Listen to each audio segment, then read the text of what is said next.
What do we need in order to make a pet portrait? Do we need to be just perfect at drawing and be able to make something look like a photograph? Kazan, what do we need? And? Yeah, we just need shapes and details. And in fact, tonight, we have so many shapes for you in case you have any concerns and your students know how to start their first moves with some shapes because we're going to be working big. So you'll need shapes and you need details, and in this case, you will need each other. All right, get ready to work together. My name is Megan Hallett, and I am the visual art specialist here at Escalante. I've been here for 12 years. I'm also the director of Framework Arts, which is a local nonprofit, and so I bring in programming at night. And so when I'm here at night, I'm both the student's art teacher during the day, and then I'm also doing an art lesson for families at night. Tonight's theme, it was for the third grade classes, and they were doing pet portraits, and they could do pets that they actually have or pets that they wish that they had. And they're encouraged to experiment with drawing big. So that's really their task, to help their parents draw big so that we can use oil pastels. So then also they're teaching their parents how we use the oil pastels.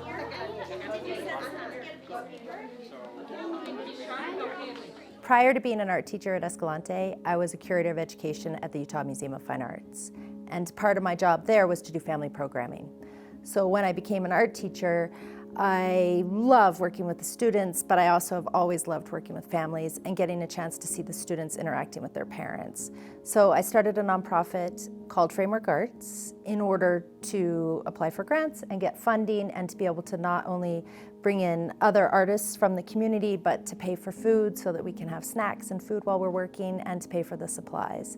And Framework Arts does not just family art studio, it also does other community-based work. And occasionally I'll work with adults or I'll work with the city library. I've done family art studio even at other schools, but for the most part, it's our main program, and we've been doing it since 2014.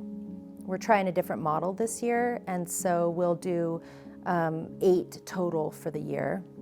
And there have been times in the past where we might do a multi-week one. So I've done a ceramics class that lasted 4 weeks. So the same families come every Wednesday for 4 weeks.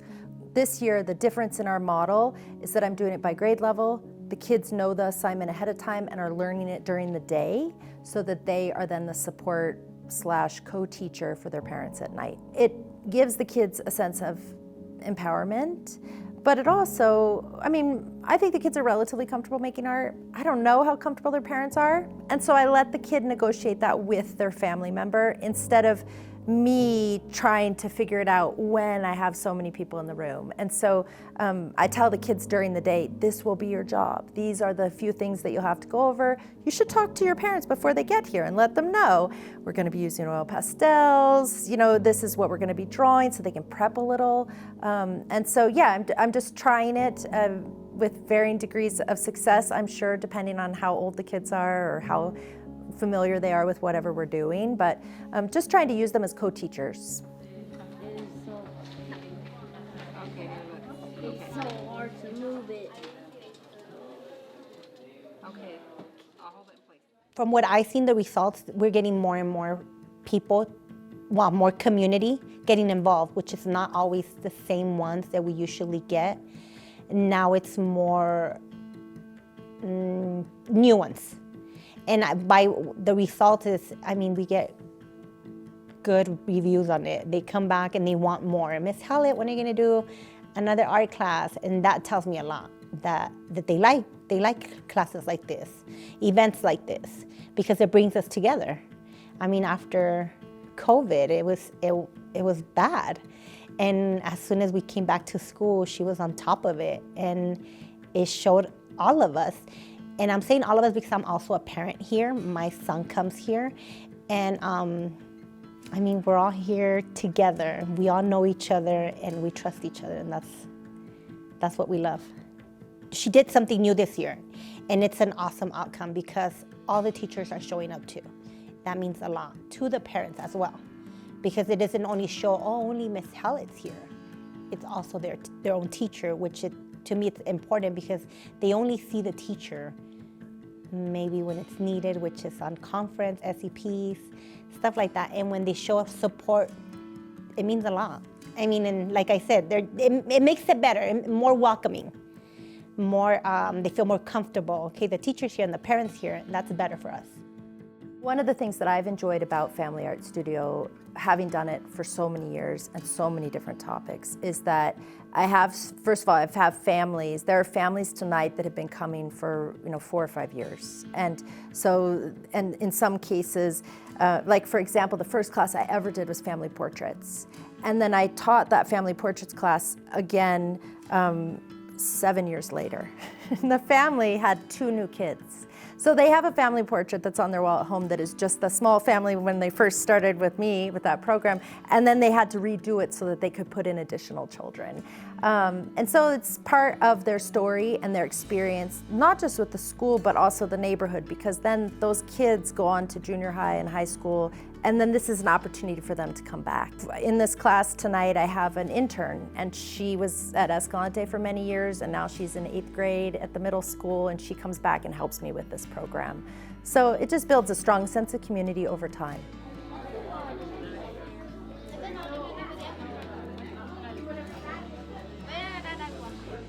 Es algo que tal vez en la casa nunca nos tomamos el tiempo, hay veces, que nunca nos tomamos el tiempo de hacerlo algo en familia. Y aquí no, aquí estamos tomándonos un tiempo para todos hacer algo como, sí, en grupo familiar. Entonces es donde todos damos ideas y aportamos algo, estando aquí, algo sano, pues. La maestra anima a venir y da la confianza a venir a participar aquí con ella.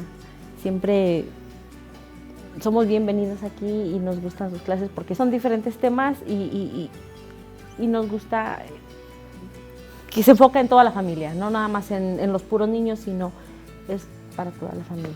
Ya. Pues siento bonito que le pueda enseñar cosas que estoy aprendiendo, como a dibujar.